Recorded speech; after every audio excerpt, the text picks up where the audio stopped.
আসসালামু আলাইকুম প্রিয় দর্শক, অন্য মঞ্চের আলাপচারিতায় আপনাদের সকলকে স্বাগত জানাচ্ছি। সুপ্রিয় দর্শক শ্রোতা মণ্ডলী, আপনারা এই মুহূর্তে আমাকে যে যেখান থেকে দেখছেন এবং পরবর্তী যে যেখান থেকে দেখবেন, আপনাদের সকলকে জানাই আমার আন্তরিক অভিনন্দন এবং শুভেচ্ছা।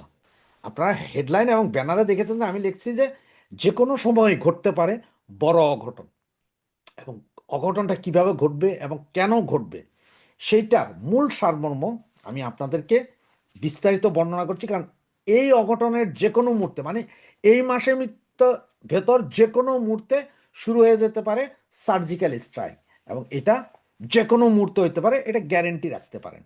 এবং এই মুহূর্তে আপনাদেরকে আরও কিছু যে নিউজগুলো বলছি, এগুলো পুরোটা শোনার পরেই আপনারা বুঝে যাবেন যে কাহিনীটা আসলে কি হচ্ছে এবং কি হতে চলেছে। এটা বুঝতে মনে হয় আপনাদের তখন আর কষ্ট হবে না। পরবর্তী আজকে যেই জন্য আবার আরেক রকম ভিডিও, যেটা যে কোনো মুহূর্তে অঘটনটা কি ঘটছে জানেন? বাংলাদেশ ভারত সীমান্তে, বাংলাদেশ এবং ভারতের সীমান্তে আসাম এবং ত্রিপুরা এই দুই রাজ্যে 11 জন জঙ্গি ধরা হয়েছে। আর এই জঙ্গি যারা, মানে ভারত সীমান্তের কাছে যে জঙ্গি, এরা হচ্ছে যে ইসলামী ইমাম মাহমুদ কাফেলার একটি অংশ। ইমাম মাহমুদ কাফেলাটার প্রতিষ্ঠা কিন্তু বাংলাদেশে হয়েছে 2023 সালে। এই ইমাম মাহমুদ কাফেলার অনেককে ধরা হয়েছিল বাংলাদেশে, এবং সেই জঙ্গি সংগঠনেরই 11 জন বর্তমানে ভারতের ত্রিপুরা এবং আসাম রাজ্যে ধরছে। তো ভারত বাংলাদেশ সীমান্তের চতুর্দিকে নিরাপত্তা বলয় অলরেডি তৈরি করেছে ভারতের বিভিন্ন অঞ্চলের গোয়েন্দারা, প্রশাসনিক যে কর্মকর্তারা আছে, এরা কিন্তু সার্বক্ষণিক চোখ রাখছিল। আর এই চোখ রাখার কারণেই এই নতুন জঙ্গি কাঠামো, যেটা মানে ইমাম মাহমুদ কাফেলা, এই কাফেলার আপনার 11 জনকে বিএসএফ ধরছে, এবং বিএসএফ সরাসরি তথ্য উপাত্ত এবং গোয়েন্দা রিপোর্টের ভিত্তিতে এই 11 জনকে ধরছে, এবং 11 জনকে ধরার সাথে সাথে এটা বাংলাদেশের সরকারকে জানানো হয়েছে রাতেই। ঢাকা থেকে আমাদের বাংলাদেশের যে অ্যাম্বাসেডার আছে, ওনাকে জরুরি তলব করেছিল বাংলাদেশ। এই জরুরি তলবের মূল কাহিনীটা ছিল যে এইটা, যে এই যে যেই 11 জনকে ধরছে, তার মধ্যে 3 জন বাংলাদেশি, বাকিরা ওইখানকার মুসলমান গোষ্ঠী, যাদেরকে বাংলাদেশ সে সন্ত্রাসী গোষ্ঠীগুলা আপনার কম্প্রোমাইজ করছে, যে মানে ভারতে একটা গন্ডগোল লাগার জন্য। আর আসাম ত্রিপুরায় আমাদের বাংলাদেশের আইএমকে নেটওয়ার্ক, যেটা মানে ইমাম মাহমুদ কাফেলার যে নেটওয়ার্ক, এটা আসাম এবং ত্রিপুরাতেও আছে। ওখানকার কিছু মুসলমানকে এরা অ্যাড করছে, করে এই কাহিনীটা যে ওখানে আসাম এবং ত্রিপুরাতে একটা ইসলামিক বিপ্লবের মতন ঘটানোর জন্য, যেটা সব বারবার আমাদের ওই যে এনসিপি আলারাও বলছিল। আপনারা জানেন যে এনসিপি আলারাও বলছিল যে আমরা ভারতের বিচ্ছিন্নতাবাদীদের এই সহযোগিতা করবো, এদেরকে দেশে আনবো, এদেরকে দেশে রাখবো, এদেরকে এই করব, ওদের প্রশিক্ষণ দিব। এখন যেটা বিএসএফ যেটা বের করেছে, সেটা হচ্ছে যে আপনার এই যে 11 জন ধরছে, এবং এই 11 জনের মধ্যে যে 3 জন বাংলাদেশি, এবং বাংলাদেশে এদের যে নেটওয়ার্ক আছে, এটা হচ্ছে আনসারুল্লাহ বাংলা টিম এবং আপনার জেএমবির সাথে সম্পর্ক। এই ইমাম মাহমুদ কাফেলা হচ্ছে যে জেএমবি এবং আনসারুল্লাহ বাংলা টিমের সমন্বিত গঠিত আইএমকে একটা সংগঠন। আর এই সংগঠন দ্বারাই তারা চালাইতে চাচ্ছে একটা কাহিনী। এবং ওখানে যে 2 জন বাঙালি ধরা হয়েছে, 3 জন, তার মধ্যে একজনের নাম হচ্ছে ওমর, আরেকজনের নাম হচ্ছে খালেদ এবং ওমর এরা স্বীকার করেছে যে গত 1 বছর যাবৎ ইন্ডিয়ার কিছু সন্ত্রাসী গ্রুপকে ওরা কাজ করছে, এবং বাংলাদেশের কিছু ছেলে পেলে আছে জিহাদি মনোভাবপূর্ণ, এদেরকে বাংলাদেশের পার্বত্য চট্টগ্রামে সাবেক সেনাবাহিনীর কিছু কর্মকর্তা এবং বর্তমান সেনাবাহিনীতে অবস্থিত কিছু কর্মকর্তা মিলে ট্রেনিং দিয়েছে। আর ট্রেনিংয়ের সময় তাদের কাছ থেকে যেসব অস্ত্রশস্ত্র উদ্ধার হয়েছে, যে অস্ত্রশস্ত্র নিয়ে ইন্ডিয়া থেকে, যে অস্ত্রশস্ত্র তারা ইন্ডিয়ায় ঢুকছিল, সেগুলোরও অনেকগুলো অস্ত্রশস্ত্র অলরেডি উদ্ধার করছে হচ্ছে যে বিএসএফ। আর এই নেটওয়ার্কের পুরাটার শিকড় হচ্ছে যে বাংলাদেশ, মানে এরা বাংলাদেশে হচ্ছে যে মূল কাহিনী এই নেটওয়ার্ক, এবং সীমান্ত পার হইয়া রেডিক্যাল কার্যক্রম চালাচ্ছে ইন্ডিয়াতে, মানে ইন্ডিয়াকে অস্থিতিশীল করো। এবং এই দুইজন ওমর এবং খালেদ, ওমর এবং খালেদ দুইজন যারা ওই 11 জনের সাথে গ্রেপ্তার হয়েছে ইন্ডিয়াতে, এই দুইজন এইটাও স্বীকার করছে যেখানে পাকিস্তানের আইএস কর্মকর্তারাও ট্রেনিং দিছে পার্বত্য চট্টগ্রামে প্রায় 650 জিহাদি মৌলবাদী গোষ্ঠীকে ট্রেনিং দেওয়া হচ্ছে। এর মধ্যে রোহিঙ্গা আছে কিছু, আর বাঙালি আছে ম্যাক্সিমাম। এর মধ্যে 80% বাঙালি, 10% রোহিঙ্গা এবং 10% ইন্ডিয়ার বিভিন্ন অঞ্চলের কিছু সন্ত্রাসী গোষ্ঠী। এদেরকে আইনা ওই যে আপনার ইন্ডিয়ার 2-3টা ওই সাইডের যে সন্ত্রাসী গোষ্ঠী, এদেরই নিয়ে নাকি এই ট্রেনিং ক্যাম্প চালু করছে। তার মধ্যে এটা সবগুলোই আমাদের বাংলাদেশ সেনাবাহিনীর সাবেক অবসরপ্রাপ্ত কর্মকর্তা এটা শিওর করছে, এবং সাথে আছে আপনার কিছু বর্তমান কর্মকর্তা। আপনারা সবাই জানেন যে ত্রিপুরার পার্বত্য চট্টগ্রাম জনসংযোগ সমিতি আছে, PCJSS, এরা সশস্ত্র, এবং 2024 সালে 13 জন সদস্য ভারতীয় ভূখণ্ডে প্রবেশের পর ধরা পড়ে, যাদের অনেকেই সশস্ত্র সংঘর্ষে আহত অবস্থায় ছিলেন 2024-এর লাস্টে, মানে নভেম্বর ডিসেম্বরের দিকে, এটা 2024-এ। এবং গত পরশুদিন ধরা গেছে আরো 11 জন। এবং এরা সবাই হচ্ছে যে আদর্শিক উগ্রবাদী, এবং এই যে আপনার গাজবাতুল হিন্দের জন্য এরা খুব প্রস্তুতি নিয়ে রাখছে যে ওরা গাজবাতুল হিন্দ করবেই। এই হচ্ছে যে এই যখন অবস্থা, তখন ভারত কিন্তু অলরেডি এটা বাংলাদেশকে জানাইছে, এবং ওখানে যারা জঙ্গি আপনার যাদেরকে ধরছে, তার মধ্যে বাংলাদেশি যে তিনজনের 2জনের নাম জানা গেছে, ওমর এবং খালেদ। ওমর এবং খালেদের কাছ থেকে বেশ কিছু অস্ত্র উদ্ধার হয়েছে, যে অস্ত্রের ছবিগুলো আমরা আপনাদেরকে অলরেডি দেখিয়েছি। এই অস্ত্র উদ্ধার হয়েছে এবং তার রেডিক্যালাইজেশন করে ইন্ডিয়াতে একটা বিশাল নেটওয়ার্ক করে একটা গন্ডগোল করতে চাইছে। আর ইন্ডিয়া এই জিনিসগুলো সব অলরেডি তাদের বিভিন্ন মিডিয়া সহ আন্তর্জাতিকভাবে এটা তুলে ধরছে। তার মানে ইন্ডিয়ার হাতে অস্ত্র আমরা তুলে দিচ্ছি একের পর এক, এবং যে কোনো মুহূর্তে ইন্ডিয়া এখন কাউন্টার অ্যাটাক করতে পারে বাংলাদেশকে। এবং সেটা যদি আপনার ভেনিজুয়েলার মতো হয়, কারো কিছু করার নেই, বা আপনার রাশিয়ার মতো হয় যে ইউক্রেনের উপর আক্রমণ চালাই দিছে, সেরকম হলে কারো কিছু করার নেই। যার কারণেই আপনার ত্রিপুরা সীমান্তে টোটাল আপনার কারফিউটা জারি করছে, কারণ হচ্ছে যারা সমস্ত খবর সমস্ত কিছু নিয়েই এটা করছে। এবং বাংলাদেশ সেনাবাহিনী নাকি অস্ত্রশস্ত্র সহ বর্ডার ক্রস করার জন্য এই জঙ্গিগুলোকে সহযোগিতা করছে। এখন এটা এমন একটা অবস্থা যে ত্রিপুরার গোমতী ও ধলাই জেলা সরাসরি কিন্তু বাংলাদেশের পার্বত্য অঞ্চলের সঙ্গে এখন দীর্ঘদিন যাবৎ সশস্ত্র উত্তেজনা চলছে। এবং আপনার গত ভিডিওতে আমি বলেছিলাম যে ইউপিডিএফ যেটা, আবার আপনার এখানে এই যে ওমর আর খালেদ কিন্তু সরাসরি ইউডিপি এর নেটওয়ার্কে ছিল ওরা। এবং ইউপিডিএফ কোনটা? ইউপিডিএফ যেটা আমাদের সশস্ত্র বাহিনী নিয়ন্ত্রণ করে, যে ইউপিডিএফ তো অবশ্য 4টা আপনার ভারত ইয়েতে বাংলাদেশের পার্বত্য অঞ্চলে 4টা গ্রুপ আছে। জেএসএস আছে, সন্তুল আর্মার গ্রুপ, ওটা অবশ্য এখন নিষ্ক্রিয়। জেএসএস সংস্কারপন্থী গ্রুপ, ওরা এখন অস্ত্র হাতে নিছে। ইউপিডিএফ প্রসিদ্ধ গ্রুপ, ওরাও অস্ত্র হাতে। ইউপিডিএফ গণতান্ত্রিক গ্রুপ, ওদের কাছেও অস্ত্র আছে। কুকিচিনের কাছেও অস্ত্র আছে।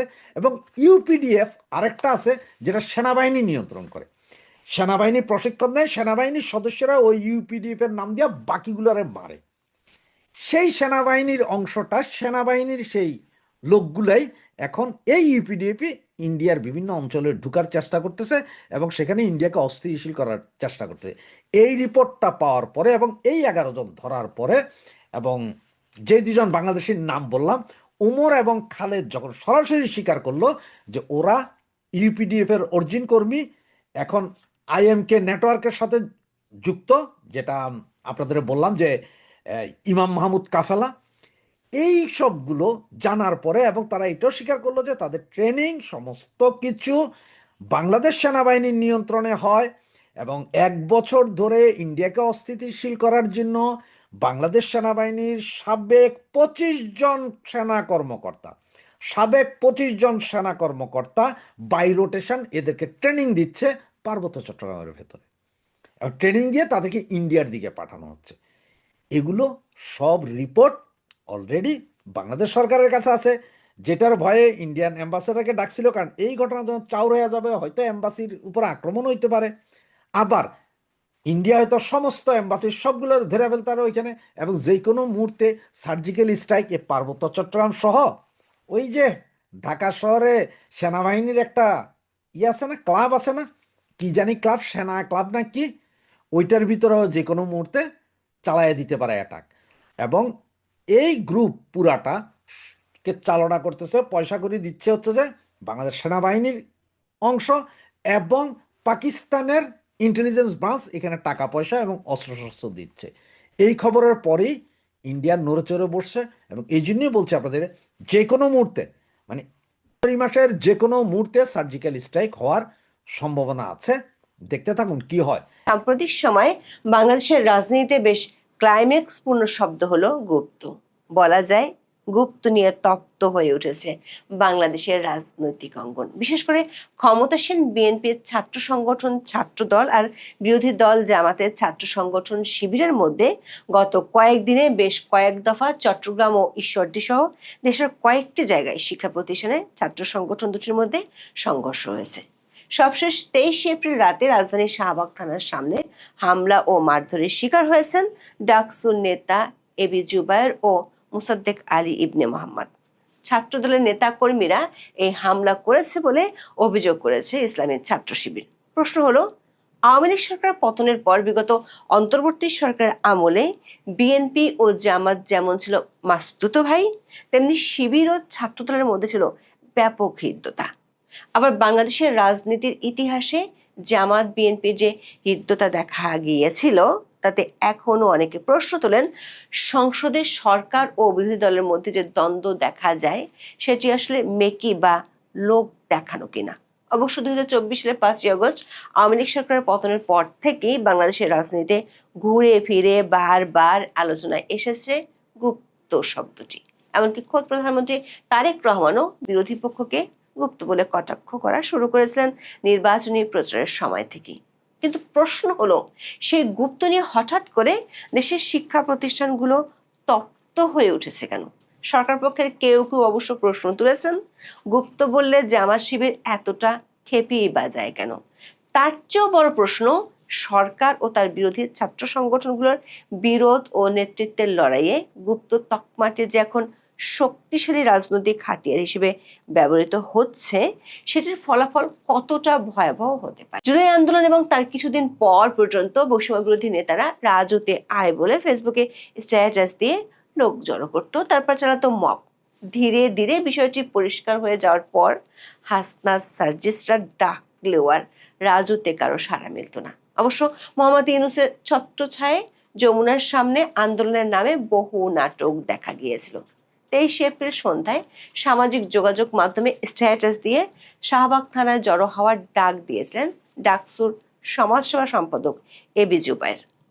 দৈনিক কালের কণ্ঠের খবরে বলা হয়েছে, তার সেই ডাকের আধা ঘন্টার মধ্যে ছাত্রদলের নেতাকর্মীদের হাতে লাঞ্ছিত হয়েছেন জুবায়ের।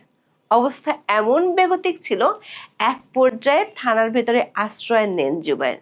ভিডিও ফুটেজে দেখা গেছে, ঢাকা বিশ্ববিদ্যালয়ের শিক্ষককে দৌড়ানি দেওয়ার পরও কোনো শাস্তি না হওয়া এই জুবায়ের গণরোষ থেকে বাঁচতে ছাত্রদলের নেতাদের আশ্রয় চান। জানা গেছে, প্রধানমন্ত্রী তারেক রহমানের মেয়ে জাইমা রহমানকে নিয়ে কটূক্তি করে সামাজিক যোগাযোগ মাধ্যম ফেসবুকে ছবি পোস্ট করায় বৃহস্পতিবার রাতে শাহবাগ থানায় মামলা করতে এসেছিল ছাত্রদল। পরে খবর পেয়ে থানা যান ঢাকা বিশ্ববিদ্যালয়ের কয়েকজন সাংবাদিক ছাড়াও বিশ্ববিদ্যালয়ের শাখা ছাত্র শিবির ও ডাকসুর কয়েকজন প্রতিনিধি। পরে বিষয়টি নিয়ে কথা কাটাকাটির এক পর্যায়ে দুই পক্ষের মধ্যে হাতাহাতির ঘটনা ঘটে। ওই সময় ছাত্র দল ও ছাত্র শিবিরের মধ্যে ধাওয়া পাল্টা ধাওয়ার ঘটনাও ঘটে। এক পর্যায়ে শাহবাগ থানার ভিতরে ঢুকে ঢাকা বিশ্ববিদ্যালয়ের কেন্দ্রীয় ছাত্র সংসদের সাহিত্য ও সংস্কৃতি বিষয়ক সম্পাদক মোসাদ্দেকের উপর হামলা করা হয়। এতে থানার ভিতরে ডাকসুর সমাজসেবা সম্পাদক এবি জুবায়েরও আটকা পড়েন। ইউনূসের আমলে এই ডাকসু নেতারা ঢাকা বিশ্ববিদ্যালয়ের ক্যাম্পাসে ছাত্র থেকে শুরু করে শিক্ষক কর্মকর্তা অনেকের বিরুদ্ধে বিচার বহির্ভূতভাবে মব সন্ত্রাস চালালেও বিশ্ববিদ্যালয় ও ইউনুসের প্রশাসন ছিল নীরব। বরং যারা তাদের নির্যাতনের শিকার হতো সরকার তাদেরকেই গ্রেপ্তার করত। 23 এপ্রিল প্রথমবারের মতো নিজেদের মবের কারণে বাধার মুখে পড়ল ডাকসুর 2 নেতা। তবে সাম্প্রতিক সময় এক সময়কার মিত্র শিবির ও ছাত্রদলের মধ্যে এই যে বিরোধ, সেটির সূত্রপাত হয় গত 21 এপ্রিল। আর তার উপলক্ষ ছিল একটি শব্দ, গুপ্ত। ওদিন চট্টগ্রামের সরকারি সিটি কলেজে ছাত্রদল ও ছাত্র শিবিরের নেতা কর্মীদের মধ্যে 2 দফা সংঘর্ষে অন্তত 10 জন আহত হয়। ডেইলি স্টারের খবরে বলা হয়েছে, জুলাই আন্দোলনের সময় চট্টগ্রাম সিটি কলেজ ক্যাম্পাসের একটি ভবনে আঁকা গ্রাফিতিতে লেখা ছিল ছাত্র রাজনীতি ও ছাত্রলীগ মুক্ত ক্যাম্পাস। পরে কলেজ শাখা ছাত্রদলের যুগ্ম আহ্বায়ক আব্দুল্লাহ আল মামুনের নেতৃত্বে একদল নেতা কর্মী ছাত্র শব্দটি মুছে দিয়ে সেখানে গুপ্ত লেখেন। এই ঘটনার একটি ভিডিও নিজের সামাজিক যোগাযোগ মাধ্যমে শেয়ার করেন মামুন। ওই ভিডিও নিয়ে 21 এপ্রিল ক্যাম্পাসের 2 পক্ষের মধ্যে উত্তেজনা ছড়িয়ে পড়ে এবং সংঘর্ষ হয়। এর পরদিন মানে 22 এপ্রিল বুধবার ঢাকা, জাহাঙ্গীরনগর, চট্টগ্রাম ও জগন্নাথ বিশ্ববিদ্যালয় ক্যাম্পাসে ছাত্রদলের বিভিন্ন ইউনিটের শিক্ষার্থীরা নতুন করে দেয়াল লিখন ও গ্রাফিতি আঁকেন। চট্টগ্রাম বিশ্ববিদ্যালয় ক্যাম্পাসের বিভিন্ন গুরুত্বপূর্ণ সড়কে চলে গুপ্ত থেকে পানা চাই স্লোগান সম্বলিত গ্রাফিতি আঁকার কর্মসূচি। জগন্নাথ বিশ্ববিদ্যালয়ের ছাত্রদলের নেতাকর্মীরা ক্যাম্পাসের বিভিন্ন দেয়ালে গুপ্ত যাদের অবস্থান, তাদের বাড়ি পাকিস্তান সহ বিভিন্ন স্লোগান লেখেন। ঢাকা বিশ্ববিদ্যালয়ে চলে এমন দেয়াল লিখন। এরই মধ্যে প্রধানমন্ত্রীর কন্যা জায়েমা রহমানকে নিয়ে সামাজিক মাধ্যমে একটি বাজে পোস্ট দেওয়ার ঘটনা ঘটলে পরিস্থিতি আরো গুরুতর হয়ে গেছে। শেষমেশ দেখা গেল প্রথমবারের মতো ডাকসু নেতারা, যারা এতদিন মব সন্ত্রাসের মাধ্যমে হামলা চালাতো, তারাই এবার রোষের শিকার হলেন। দর্শক, 2001 সালের নির্বাচনের আগে থেকেই বিএনপি জামাত ছিল হরিহর আত্মার সম্পর্ক। 4 দলীয় জোটের অংশ হয়ে জামাত ইসলামী প্রথমবারের মতো মন্ত্রিত্বের স্বাদও নিয়েছিলেন। স্বাধীনতা বিরোধী শক্তি হিসেবে অভিযোগ থাকার পরও বিএনপি কখনোই জামাতের বিরুদ্ধে যায়নি। এমনকি 2024 সালের 5ই আগস্টের পর জামাত আর বিএনপির ছিল গলায় গলায় ভাব। ইউনূসের ডানে যদি বিএনপি থাকতো, বায়ে থাকতো জামাত। কিন্তু গত নির্বাচনের আগে থেকে হঠাৎ করে জামাত বিএনপির প্রধান প্রতিপক্ষ হয়ে গেলে গুপ্ত শব্দটি বেশ আলোচনায় উঠে আসে। বিষয়টি প্রথমে বিএনপির কয়েকজন নেতা বলল, যখন নির্বাচনী প্রচারণার বর্তমান প্রধানমন্ত্রী তারেক রহমানও গুপ্ত বলা শুরু করেন, তখন থেকে শব্দটি বেশ ভিন্ন মাত্রা পায়। গত 31 জানুয়ারি সিরাজগঞ্জের বিসিক শিল্প পার্কে নির্বাচনী জনসভায় তারেক রহমান বলেছিলেন, আপনাদেরকে অনেকেই এসে বিভ্রান্ত করার চেষ্টা করবে। যারা এসে আপনাদেরকে বিভ্রান্ত করার চেষ্টা করবে, দেখা মাত্র তাদেরকে বলবেন গুপ্ত তোমরা। ওই দিন তিনি আরো বলেন, যারা এসে বিভ্রান্তিমূলক কথা ছড়াবে তাদের একটি নাম গুপ্ত, কারণ তাদেরকে গত 16 বছর দেখা যায়নি। তারা মিশেছিল 5 তারিখে যারা পালিয়ে গেছে তাদের সঙ্গে তলে তলে। তারেক রহমান এই কথা বলার পরদিনই এক জনসভায় জামাতের আমির ও বর্তমান বিরোধী দলীয় নেতা বলেন, অনেকে তাদেরকে খোঁচা দেয়, তারা নাকি গুপ্ত নাকি সুপ্ত। লজ্জা, নিজেরা যারা গুপ্ত সুপ্ত হয়ে থেকেছেন সেই লোক যদি জামাতকে গুপ্ত বলেন, আপনাকে গুপ্ত বলে, আপনার কেমন লাগবে বলেন? 2001 সাল থেকে যে জামাত ছিল বিএনপির 1 নম্বর সঙ্গী, হঠাৎ করে বিএনপি প্রধানের মুখ থেকে এমন গুপ্ত বলে সরাসরি আক্রমণ জামাতকে রাজনীতির মাঠে ভাবিয়ে তোলে। নির্বাচনের পরেও তারেক রহমান তার নতুন রাজনৈতিক প্রতিপক্ষকে গুপ্ত বলে কটাক্ষ করেছেন। গত 4 ফেব্রুয়ারি তিনি বলেছেন, গুপ্ত সংগঠনের ব্যক্তিরা নতুন জালেম রূপে আবির্ভূত হয়েছে। প্রশ্ন হলো, তারেক রহমান তার দীর্ঘদিনের রাজনৈতিক বন্ধুকে কেন গুপ্ত বলে কটাক্ষ করছেন? তার এই গুপ্ত ডাকা নিয়ে কেনই বা রীতিমতো ধারালো অস্ত্র নিয়ে দুপক্ষ মারমুখী অবস্থানে চলে গেল? আবিধানিক অর্থে শব্দটির অর্থ গোপন বা লুকানো। তবে বর্তমান রাজনৈতিক প্রেক্ষাপটে বিশেষ একটি গোষ্ঠীর দীর্ঘকালীন রাজনৈতিক কৌশলকে ইঙ্গিত করে শব্দটি ব্যবহার হচ্ছে। বাংলাদেশের রাজনীতিতে আন্ডারগ্রাউন্ড বা গোপন তৎপরতা নতুন নয়। 1974 সালের পূর্ব বাংলার সর্বহারা পার্টি, পূর্ব বাংলার কমিউনিস্ট পার্টি, জাসদ ও গণবাহিনী, সাম্যবাদী দলসহ বেশ কিছু দলের কার্যক্রমের উপর নিষেধাজ্ঞা আরোপ করা হয়। সায়েদ আবুল আল মওদুদীর নেতৃত্বে 1941 সালে জামাতে ইসলামের প্রতিষ্ঠার পর থেকে দলটি 5 বার নিষিদ্ধ হয়। সর্বশেষ কোটা সংস্কার আন্দোলনকে কেন্দ্র করে সহিংসতায় জড়িত থাকার অভিযোগে 2024 সালের 1 আগস্ট তৎকালীন আওয়ামী লীগ সরকার সন্ত্রাসবিরোধী আইনে জামাত ইসলামী ও ইসলামী ছাত্র শিবিরকে নিষিদ্ধ ঘোষণা করেছিল। কোনো দল বা সংগঠনকে নিষিদ্ধ করা হলে সে দলটি আর প্রকাশ্যে রাজনীতি করার আইনি বৈধতা হারায়, ফলে তাদের গোপনে রাজনৈতিক কর্মকাণ্ড পরিচালনা করতে হয়। তবে শিবির তো এখন আর নিষিদ্ধ নয়। ডাকসু সহ দেশের 5টি ছাত্র সংসদে তারা জিতেছে, তাহলে কেন এখন গুপ্ত শব্দটি মূলত ইসলামী ছাত্র শিবিরকে উদ্দেশ্য করে ব্যবহৃত হচ্ছে? সংগঠনটির কয়েকজন কর্মী আওয়ামী লীগ সরকারের 15 বছরের শাসনামলে ছাত্রলীগের বিভিন্ন পদে ছিলেন। 2024 সালের 5 আগস্টের পর তাদের আসল পরিচয় বা নতুন রাজনৈতিক অবস্থান সামনে আসার পর গুপ্ত শব্দটি রাজনৈতিক মহলে বিদ্রুপ ও সমালোচনার হাতিয়ার হয়ে ওঠে। অবশ্য শিবিরের দাবি, বিশ্ববিদ্যালয়গুলোতে ছাত্রলীগের একচ্ছত্র আধিপত্যের সময় টিকে থাকার জন্য তাদেরকে কৌশলগত ছদ্মবেশ নিতে হয়েছিল। তবে সমালোচকরা একে ভিন্ন নজরে দেখছে। অভিযোগ রয়েছে, শিবিরের কর্মীরা ছাত্রলীগের গুপ্ত থেকে তাদের আশ্রয় প্রশ্রয়ে তাদের মতোই অন্যায় করে বেরিয়েছে, অন্যায় সুবিধা ভোগ করেছে। 2024 সালের আন্দোলনের পর ঢাকা বিশ্ববিদ্যালয় ইসলামী ছাত্র শিবিরের পূর্ণাঙ্গ কমিটি প্রকাশ্যে আসে। এতে সভাপতি হিসেবে সাদিক কায়েম ও সেক্রেটারি হিসেবে SM ফরহাদের নাম দেখা যায়। পরবর্তীতে 2025 সালে ডাকসু নির্বাচনে জিতে সাদিক কায়েম ভিপি হন। তবে তার একটি পুরনো ভিডিওতে দেখা যায় সূর্য সেন হলে নৌকা নৌকা বলে স্লোগান দিচ্ছেন ও সেলফি তুলছেন সাদিক কায়েম।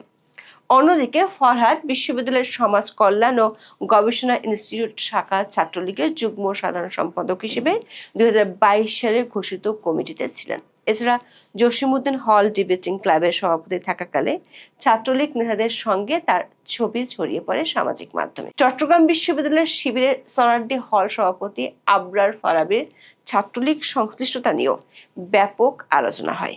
তিনি এক সময় ফেসবুকে শেখ হাসিনাকে জন্মদিনের শুভেচ্ছা জানিয়েছিলেন এবং জামাত শিবিরকে খুনি আখ্যা দিয়েছিলেন। পরে তিনি স্বীকার করেন 2022 সাল পর্যন্ত তিনি ছাত্রলীগের সাথে যুক্ত ছিলেন। বৈষম্যবিরোধী ছাত্র আন্দোলনের প্রধান সমন্বয়ক সার্জিস আলম ও অমর 21 হল ছাত্রলীগের পদধারী ছিলেন। আরেক সমন্বয়ক হাসনাত আব্দুল্লাহ 2020 সালে বঙ্গবন্ধু শেখ মুজিবুর রহমানের জন্ম শতবার্ষিকী উপলক্ষে একটি জাতীয় পত্রিকায় বাংলাদেশ মানেই বঙ্গবন্ধু শিরোনামে মতামত প্রকাশ করেন। 2025 সালের আগস্টে বৈষম্য বিরোধী ছাত্র আন্দোলনের সাবেক সমন্বয়ক আব্দুল কাদের ফেসবুকে এসব নিয়ে একটি পোস্ট করলে তাকে তোপের মুখে পড়তে হয়। ছাত্রদল বলছে, 5 আগস্টের পর থেকে রাজনৈতিক পট পরিবর্তন হলেও ছাত্র শিবির তাদের পরিচয় গোপন রাখার রাজনীতি চালিয়ে যাচ্ছে। বিভিন্ন বিশ্ববিদ্যালয়ের পূর্ণাঙ্গ কমিটির নাম তারা প্রকাশ করেনি, বরং পরিচয় গোপন করে সাধারণ শিক্ষার্থীদের বিভ্রান্ত করছে। ফলে কোনো অন্যায় কর্মকাণ্ডের সাথে জড়িত থাকা সত্ত্বেও তাদের রাজনৈতিক পরিচয় প্রকাশ্যে আসছে না। একই সাথে নিজেদের স্বার্থ হাসিল করে নিচ্ছে সংগঠনটি। রাজনৈতিক বিশ্লেষকরা মনে করছেন, এই গুপ্ত বা সাধারণ না হয়েও সাধারণ শিক্ষার্থী নাম নিয়ে রাজনীতি করা একটি দ্বিমুখী সংকটের জন্ম দিয়েছে। তবে সংকটটি যেহেতু ঢাকা বিশ্ববিদ্যালয় পর্যন্ত ছড়িয়ে পড়েছে, সে কারণে সংশ্লিষ্টরা মনে করেন জামাত ও বিএনপির শীর্ষ নেতাদের মধ্যে যদি বোঝাপড়া না হয়, তাহলে বিষয়টি অনেক দূর গড়াতে পারে, নতুন করে অনেক শিক্ষা প্রতিষ্ঠানের সংঘাত ছড়িয়ে পড়তে পারে। আচ্ছা, গুপ্ত লেখলে ডাকসু নেতা মুসাদ্দিকের কি প্রবলেম? তার মানে সে কি গুপ্ত শিবির? এর মানে তো এটাই প্রমাণ হয়ে যায়। আমাদের বিভিন্ন এলাকায় গুপ্ত লেখলে দেখি অনেকে, আচ্ছা গুপ্ত লেখলে ছাত্রলীগ তো খেপে না, গুপ্ত লেখলে ছাত্র দল তো খেপে না, গুপ্ত লেখলে আমার ভাবির পোলারা, তারপরে যে কি আমার ভাবির পোলাদের যে ন্যাশনাল কটকটি পার্টি বৈষম্য বিরোধী নাকি কি যেন নাম তাদের, বাহারি নাম জামাতের, এই যে team B team C team D team, বাহারি নাম নিয়ে তারা আসে। আসলে জামাত কিন্তু জানে যে তারা যে বয়ানগুলো দিতে চায়, যদি দাড়ি টুপিওয়ালার ওই জামাতি পোশাকে জামাতি বয়ানে এগুলো তারা বলে জনসমকক্ষে, তাহলে তাদের তো উষ্টা মেরে বঙ্গোপসাগরে ফেলে দিবে। তার জন্য তারা এরকম হায়ার করে, ওই ভাবির পোলাদের হায়ার করে, ভাবিদের হায়ার করে, ভাবির মাইয়াদের হায়ার করে। ওই যে আরেকটা আছে না, ট্রফি ট্রফি বলছিল, এখন নিজেই কিন্তু ট্রফি হয়ে গেছে, এটা তো আপনি জানেন। তো এরা বিভিন্ন পর্যায়ে আসে, গুপ্ত বললে এরা খেপে যায়। এবং এদের খেপে যাওয়াটাই স্বাভাবিক, কারণ ওই যে আমরা ছোটবেলায় পড়েছি না, কানাকে কানা বলিও না, খোরাকে খোরা বলিও না, আমরা তো বলতে চাই না, কিন্তু গুপ্তকে গুপ্ত বললে কেন তো রাগ করে, এটা তো আমরা বুঝি না। আপনাকে গুপ্ত বললেও আপনি রাগ করবেন না, আমাকে গুপ্ত বললেও আমি রাগ করবো না, ছাত্রলীগকে গুপ্ত বললে কেউ রাগ করবে না, এমনকি ছাত্র দলকেও গুপ্ত বললে কেউ রাগ করে না, এমনকি বামপন্থীদেরও গুপ্ত বললে কেউ রাগ করে না। কিন্তু হঠাৎ করে গুপ্ত বললে শিবির আর এই যে আমার এই যে শিবিরের বেনামে যারা গুপ্ত তারাও খেপে যায়, দালমি কুস্ত কালা হায়। তবে এইবার এরা কিন্তু আপনি যেটা বললেন না, শিবির বললে অত খেপে না, গুপ্ত বললে যত খেপে। দেখা যাক কি হয়, এদের গুপ্ত রাজনীতি তো ধরা পড়ে যাচ্ছে। তবে এরা ক্ষমতায় যাওয়ার আগ পর্যন্ত আপনি মনে করেন না যে এখনই তাদের সকল পরিচয় প্রকাশ করে ফেলেছে। তাদের এরকম অনেক গুপ্ত বিভিন্ন জায়গায়, আর্মিতে, পুলিশে, বিজেপিতে, আনসারে, মসজিদ মাদ্রাসা তো রয়েছেই, অফিসে, আদালতে, পাড়ায়, মহল্লায়, বিএনপির ছদ্মাবশে এখনো আছে, আওয়ামী লীগের ছদ্মাবরণে এখনো আছে। আপনি চিন্তাই করতে পারবেন না যে এরা কোন কোন গ্রুপে আছে বা নাই। এদের এই গুপ্ত ভাবেই থাকতে হবে, থাকতে দিন, দেখা যাক কি হয়। তবে গুপ্তকে গুপ্ত বলিবেন না, তাহলে কিন্তু তারা রাগ করবে। বাংলাদেশের রাজনীতিতে এখন প্রশ্নটা শুধু ক্ষমতার নয়, প্রশ্নটা হলো এই ক্ষমতা সামলানোর মতো পরিস্থিতি আদৌ বাংলাদেশে আছে কিনা। একদিকে ভঙ্গুর অর্থনীতি, অন্যদিকে তীব্র রাজনৈতিক হিসাব নিকাশ। এখন বিরোধী দল যারা আছে তাদের সঙ্গেও অনেক চেক অ্যান্ড ব্যালেন্স করে বিএনপি সরকারকে পথ চলতে হবে, এবং বৃহত্তম দল আওয়ামী লীগ রয়েছে বাইরে, তার চাপটিও কিন্তু এখানে অত্যন্ত গুরুত্বপূর্ণ। এর মাঝেই আন্তর্জাতিক ক্রাইসিস গ্রুপ ব্রাসেলসে এটি প্রকাশিত হয়েছে। বাংলাদেশের দু একটি কাগজে এটি নিয়ে নিবন্ধ ছাপা হয়েছে বা প্রতিবেদনও হয়েছে। আমি এখান থেকে সংক্ষেপে কিছু তথ্য আপনাদের কাছে তুলে ধরবো, কারণ আমার কাছে এটি মনে হয়েছে। এটির শিরোনাম হচ্ছে Bangladesh new government gets down to business, মানে বাংলাদেশের নতুন সরকার কাজে নেমে পড়লো বা নেমে পড়েছে। হ্যাঁ, সরকার তো কাজে নেমে পড়েছে, আমরা দেখতে পাচ্ছি 60 দিন অতিক্রান্ত হয়েছে, সরকার 60 দিনের একটি মূল্যায়নও করেছে, বাট সরকার মনে করছে এই 60 দিনে তারা বেশ সাফল্য অর্জন করেছে। কিন্তু আসলে লক্ষ্যটা কি নির্ধারণ করেছে তার উপরে নির্ভর করবে। বাংলাদেশের এই মুহূর্তে যে চাহিদা, জনমনে যে চাহিদা, বাংলাদেশের অর্থনীতি, সমাজনীতি, সকল কিছুর প্রেক্ষিতে, কারণ গত 18 মাসে বাংলাদেশের যে ভিত্তি এটিকে একেবারে দুমড়ে মুচড়ে নষ্ট করে দিয়ে গেছে ইউনূস গং। তাদের যে তথাকথিত অন্তর্বর্তী সরকার, এই সরকার বাংলাদেশকে মানে কেউ বলেন 50 বছর, কেউ বলেন 100 বছর পিছিয়ে দিয়ে গেছে। আমি সেই আলোচনায় যেতে চাই না। ইন্টারন্যাশনাল ক্রাইসিস গ্রুপ যে কথাগুলো বলেছে সেটি নিয়ে সংক্ষেপে কথা বলবো, মোটেই বড় করব না। প্রায় 15-16টির মতো সাবহেড আছে।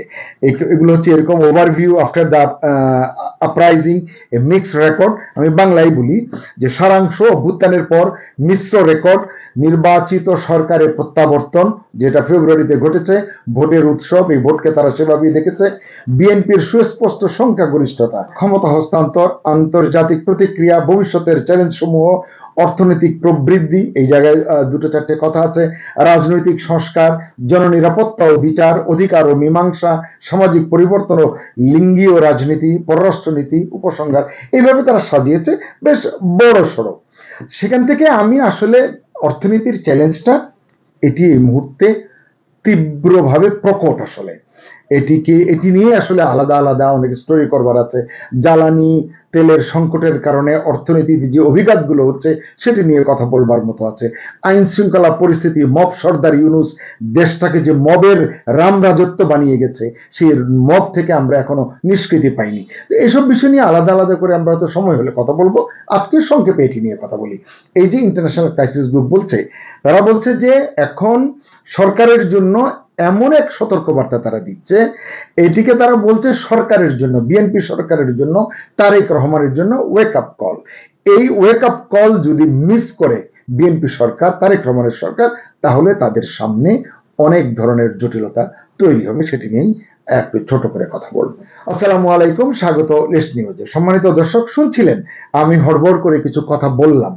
তো আসলে ইন্টারন্যাশনাল ক্রাইসিস গ্রুপ এই কথাগুলি বলছে যে একদিকে ভাঙা অর্থনীতি, ইউনূস সাহেব বরবাদ করে দিয়ে গেছে দেশের অর্থনীতিকে, এটিকে ট্র্যাকে তোলাই এখন একটি বড় কাজ, এবং সকলের দৃষ্টি শেখ হাসিনা বা আওয়ামী লীগ সরকার 15 বছরে কি করে গেছে সকলের দৃষ্টি।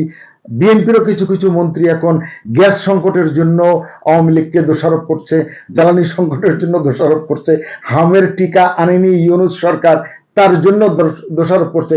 দোষারোপের রাজনীতি চলতেই থাকবে, কিন্তু সরকারে এখন স্টিয়ারিং এখন মানে বিএনপির হাতে, তারেক রহমানের হাতে। তারা যদি এখন ভুল করে তার খেসারত তাদেরকে দিতে হবে। এ কারণেই ক্রাইসিস গ্রুপ কি বলছে, একদিকে ভাঙা অর্থনীতি, অন্যদিকে রাজনৈতিক টানাপোড়েন। আমরা দেখছি এই 60 দিন বয়সী বা 2 মাস বয়সী সরকারে তার বিরোধী দল জামাতে ইসলাম এবং তার যারা সাথীরা আছে সকলে মিলে সরকারকে কি পরিমাণ টক্কর দিচ্ছে।